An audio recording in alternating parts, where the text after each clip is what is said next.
Banjir Darah di Borobudur Jilid 4. Pagi-pagi hari sekali Sang Wikuduta Prayoga beserta Indrayana telah tiba di Candi Lokaswara yang baru selesai dibangun. Para wiku, pendeta-pendeta Buddha, dan punggawa kerajaan telah berkumpul di situ, mengatur persiapan untuk menerima kedatangan dan kunjungan Sang Maharaja Samaratungga bersama seluruh keluarga kerajaan dan para bayangkari keraton. Semua pekerjaan dan persiapan ini diatur dan dipimpin oleh Sang Mahadharma Mulya, yaitu kepala sekalian pendeta agama Buddha, seorang pendeta tua yang berkepala gundul dan yang menjadi orang paling berkuasa di daerah kerajaan Sailendra. Sesungguhnya pada pendapat para pendeta, Mahawikudharma Mulya kurang cakap dan tidak tempat untuk menjadi Mahawiku, karena pendeta itu terlalu kukuh dan keras dalam peraturan agama, bahkan terlampau keras sehingga kadang-kadang kekerasan hatinya itu tidak tepat terdapat dalam watak seorang pendeta linuwih. Ia diangkat menjadi Mahawiku berkat jasa-jasa ayahnya, yakni mendiang Mahawiku Dharma Murti, yang benar-benar telah berjasa dalam menegakkan dan memperluas agama Buddha. Karena mengingat jasa-jasa Mahawiku Dharma Murni, maka Sang Prabu Samaratungga mengangkat putra tunggal pendeta itu, yakni Mahawikudharma Mulya, untuk menggantikan kedudukan ayahnya yang telah meninggal dan diberi gelar Mahawiku. Selain keras hati, juga pendeta kepala ini amat membenci penganut-penganut agama Hindu, terutama sekali membenci pemuja Batara Siwa. Oleh karena itu, di dalam hatinya ia merasa tak senang ketika Wikuduta Prayoga diangkat menjadi wiku oleh Sang Prabu, karena pada pendapatnya seorang bekas pendeta pemuja Trimurti tidak patut menjadi pendeta Buddha. Akan tetapi pendeta kepala ini tentu saja tidak berani membantah keputusan yang keluar dari mulut raja yang berkuasa. Pada zaman itu, orang masih memegang teguh apa yang disebut Sabda Ratu, yaitu ucapan seorang raja sekali keluar dari mulut merupakan hukum yang tak dapat dirubah lagi.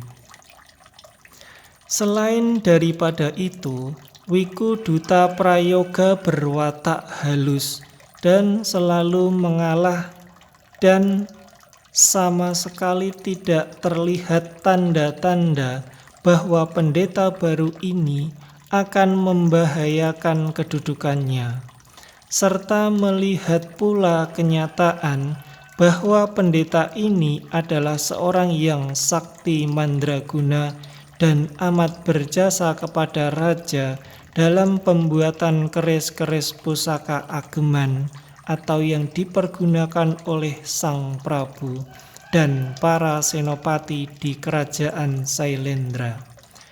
Maka selama ini, karena tidak ada alasan, maka wiku itu tak pernah mengganggu Sang Wikuduta Prayoga.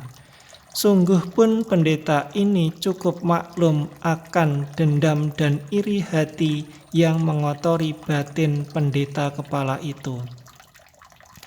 Setelah matahari melakukan tugasnya dengan baik, mengusir sisa-sisa kegelapan sang malam, terdengarlah suara gamelan yang merdu dan tampaklah rombongan sang Prabu yang diiringi oleh para pengawal barisan tamtama, dan yang paling belakang mengiringi gamelan yang ditabuh di sepanjang jalan.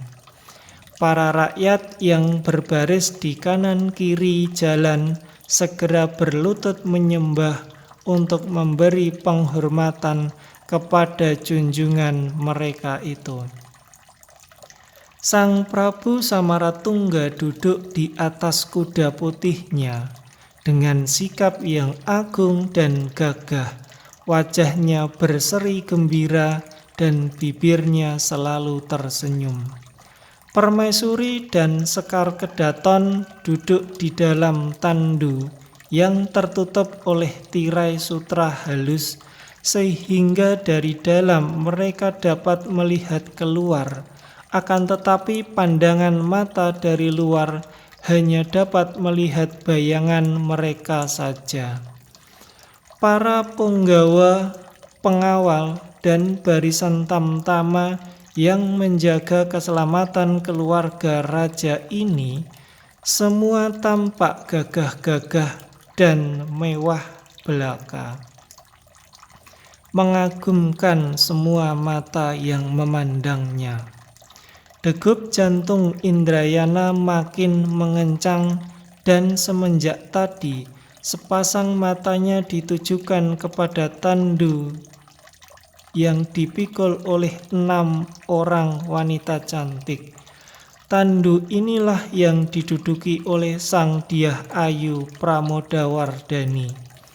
Memang putri ini mempunyai tata susila yang amat tinggi dan terkenal sekali. Ia tidak memperkenankan tandunya dipanggul oleh lelaki. Oleh karena itu, maka pemikul tandunya semua perawan-perawan belaka yang cantik-cantik pula. Ada belasan orang dara jelita yang bertugas memikul tandunya ganti berganti.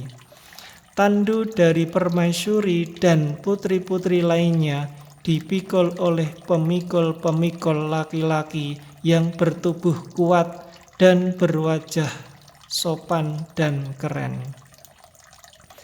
Kalau semua tandu diturunkan di depan bangunan tarup yang sengaja didirikan untuk tempat berteduh, keluarga raja dan para penumpangnya turun dari tandu dan berjalan kaki memasuki bangunan itu, sehingga para penumpang dapat menyaksikan keindahan rupa dan pakaian sang permaisuri dan putri-putri lain. Adalah sang putri Pramodawardhani sendiri yang memerintahkan kepada para pemikulnya untuk memikul tandu itu terus memasuki bangunan. Setelah tiba di sebelah dalam, barulah ia turun dari tandunya dan duduk di tempat yang telah disediakan oleh pendeta. Tempat untuk para putri ini pun tertutup oleh tirai sutra hijau pupus yang menghalangi pandangan mata para rakyat yang berlutut di luar bangunan panggung itu. Bukan main kecewa dan mendongkolnya hati Indrayana saat yang telah lama dinanti-nantikan itu setelah tiba, ternyata hanya mendatangkan rasa kecewa di dalam hatinya. Ia telah membayangkan betapa akan senangnya dapat mencuri pandang kepada wajah putri jelita itu. Dan entah telah berapa kali ia telah bermimpi melihat wajah putri yang cantik jelita itu. Akan tetapi Ternyata setelah putri itu berada di tempat yang sedemikian dekatnya, ia sama sekali tidak mendapat kesempatan untuk melihatnya. Jangankan memandang wajahnya, melihat jari kakinya pun tak dapat. Alangkah angkuh dan sombongnya Indrayana berpikir dengan hati yang mendongkol. Sampai bagaimana hebatkah kecantikannya, maka ia sedemikian sombong. Apakah ia menganggap bahwa pandangan mata orang lain terlalu kotor untuk dapat melihat kecantikannya? Sang Chandra yang sedemikian elok dan cantiknya pun masih tidak sesombong dia, dan sedikitnya sebulan sekali pasti akan memperlihatkan wajah sepenuhnya kepada semua orang yang ingin mengaguminya. Apakah wajahnya lebih elok daripada bulan purnama? Demikianlah setelah para pendeta mulai menjalankan upacara dan telah mendengar mereka membaca doa dan mantra, Indrayana sama sekali tidak memperhatikan upacara itu dan pikirannya penuh dengan lamunan tentang putri yang membuatnya menjadi gemas itu. Tiba-tiba terdengar suara ribut-ribut di depan candi dan Sang Prabu sendiri sampai turun tangan dari tempat duduknya dan turun pula dari anak tangga panggung itu untuk menyaksikan peristiwa yang terjadi dari dekat. Indrayana juga tersadar dari lamunannya, dan ia melihat seorang pertapa yang berjenggot panjang, berpakaian putih dan bermata tajam sedang melangkah lebar ke arah candi. Sungguh pun tubuhnya hanya kurus kering, namun pada pundak kirinya ia memanggul sebuah patung batu yang amat indah ukirannya. Di kanan kiri pintu masuk di kaki candi itu terdapat patung Dewi Kembar yang menjadi pelayan dan pengikut Dewi Tara, yaitu Sakti atau istri dari Sang Lokeswara. Dewi Kembar ini duduk di atas bunga teratai yang terdukung oleh naga nagi, sepasang ular sakti itu. Pertapa yang memanggul patung itu lalu menggunakan tangan kanan untuk menggeser patung Dewi Kembar ke kanan kiri, sehingga di atas pintu itu terdapat tempat yang kosong. Lalu ia meletakkan patung yang dipanggulnya tadi di atas pintu itu. Terdengar seruan-seruan kagum ketika semua mata memandang ke arah patung itu. Inilah patung Dewi Tara yang indah bukan main, tiada bandingannya. Di dalam candi Lokeswara itu memang ada juga sebuah arca dari Dewi Tara. Akan tetapi apabila dibanding dengan arca ini, maka arca yang berada di sebelah dalam itu tampak buruk, bagaikan tembaga bersanding batu pualam. Ukiran-ukirannya sedemikian halus, indah, dan hidup, sehingga seakan-akan semua orang melihat Dewi Tara sendiri melayang turun dari Sorgaloka dan berdiri di atas pintu candi itu. Tak mungkin ada seorang pun ahli ukir di seluruh Sailendra yang dapat membuat patung sehebat itu. Pembuatnya tentu adalah seorang Mataram, seorang pemuja Trimurti, pemuja Betara Brahma, Wisnu, dan Siwa. Pada saat semua orang menahan nafas, karena selain kagum akan keindahan patung itu, juga kagum dan heran melihat keberanian pertapa asing itu, sehingga keadaan menjadi sunyi. Terdengar bentakan keras, dan Mahawiku Dharma Mulya melompat ke arah pertapa yang masih berdiri tersenyum-senyum memandangi patungnya dengan puas. "Kurang ajar, engkau berani menghina kami?" Sambil berkata demikian, Mahawiku Dharma Mulya mencabut keris pusakanya dan menyerang lambung pertapa itu. Akan tetapi, tiba-tiba ada tangan yang menyekap pergelangan tangan kanannya, dan tangan ini ternyata kuat sekali. Ketika Dharma Mulya menengok, dengan marah ia melihat bahwa penahannya itu bukan lain adalah Sang Wikuduta Prayoga. "Wikuduta Prayoga, mengapa engkau menahan niatku?" Mahawiku Dharma Mulya membentak marah. "Mahawiku yang mulia, ingatlah bahwa keris ini adalah buatanku. Perasaan hatiku tidak dapat membiarkan orang lain mempergunakannya untuk membunuh orang tak berdosa.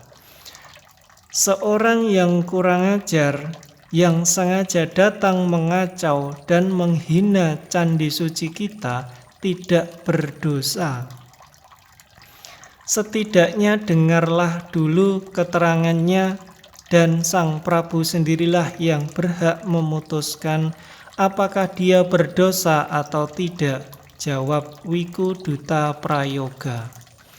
Sementara itu, pertapa yang membawa patung Dewi Tara itu tersenyum sambil memandang kepada Duta Prayoga. "Sungguh pun engkau berganti jubah. Ternyata kebijaksanaanmu masih tak berubah, Duta Prayoga." Kemudian pertapa itu lalu melangkah maju dan memberi hormat kepada Sang Prabu Samaratungga. Kemudian berkata, "Maafkan aku, Sang Prabu, apabila tindakanku ini dianggap lancang dan mengacau keadaan. Sesungguhnya tiada maksud buruk dalam niatku, tak lain hanya hendak mempersembahkan sebuah patung Dewi Tara ini kepadamu. Candi Lokaswara ini dibangun di tempat yang baik dan mempunyai tugas yang baik pula. Maka sayang kalau tidak ada arcanya yang baik. Biarlah Sang Betari Tara akan memberi berkah kepada candi ini." Orang-orang yang berada di situ, terutama sekali Mahawiku Dharma Mulya, menjadi marah sekali mendengar ucapan dan melihat sikap yang sama sekali tidak menghormati Maharaja Samaratungga itu. Pertapa itu seakan-akan sedang bicara kepada seorang kawannya sendiri. Akan tetapi Sang Prabu Samaratungga adalah seorang yang berpemandangan luas dan memiliki kebijaksanaan yang tinggi. Sungguh pun ia beragama Buddha, namun ia tak pernah membenci pemeluk agama lain. Permusuhannya dengan Kerajaan Mataram sesungguhnya bukan timbul dari hatinya yang memendam atau membenci, akan tetapi hanya ditimbulkan oleh keagungan seorang raja yang harus membela agama dan kepentingan rakyat. Kini menghadapi petapa itu, Sang Prabu tersenyum dan berkata dengan senang dan halus, "Paman Begawan, terima kasih atas sumbanganmu yang amat indah untuk candi ini. Akan tetapi, harap engkau suka menaruhkan patung itu di atas pintu belakang candi, jangan di depan pintu candi." Ucapan Sang Prabu Samaratungga ini sebenarnya mengandung dua maksud. Pertama, ia menerima pemberian patung itu agar jangan mendatangkan sakit hati kepada si pemberi.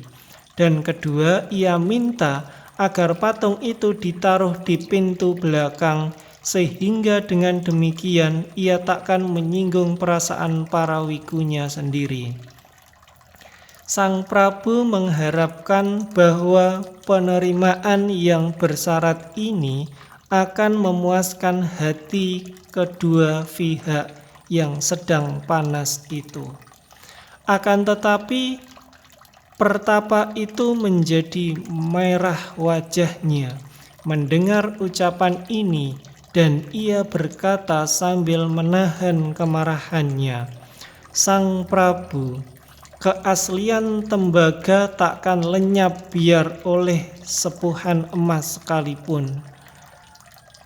Pada luarnya kau menerima persembahanku dan bersikap manis, akan tetapi hanya sepuhan belaka.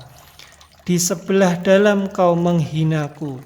Bagaimana patung Dewi Tara yang mulia ditaruh di pintu belakang? Itu penghinaan namanya." Adi Panembahan Banyumurti, tiba-tiba Duta Prayoga berseru, "Mengapa engkau tak melihat kebijaksanaan Sang Prabu? Mengapa engkau tak mengerti kebijaksanaan besar ini? Di manakah kewaspadaanmu? Ha, Duta Prayoga, sekarang nampaklah juga bahwa kau pun membela agama barumu. Bagus." Akan tetapi Sang Prabu Samaratungga memberi isyarat kepada Wiku Duta Prayoga yang hendak membantah lagi. Sang Prabu mengangkat tangan kanannya dan berkata, "Pertapa yang bernama Panembahan Banyumurti ini dengan suara halus dan tenang, Paman Begawan, jangan salah terima. Menaruhkan seorang wanita di pintu belakang sekali-kali bukanlah penghinaan. Bukankah memang menjadi bagian para wanita berada di pintu belakang? Adakah dapur yang berada di depan rumah?" Panembahan Banyumurti tersenyum. "Sang Prabu, kau cerdik. Memang benar tempat wanita di belakang rumah. Akan tetapi Dewi Tara bukanlah wanita sembarangan. Betapapun juga dia adalah seorang sakti atau istri, dan tetap saja tempatnya adalah sebelah dalam dan belakang." Tiba-tiba Panembahan Banyumurti tertawa bergelak. Ia melompat ke arah kaki candi dan berdiri di depan patungnya yang indah tadi. Ia lalu mengeluarkan kesaktiannya dan kedua tangannya setelah menyembah, lalu meraba muka patungnya yang cantik dan indahnya itu.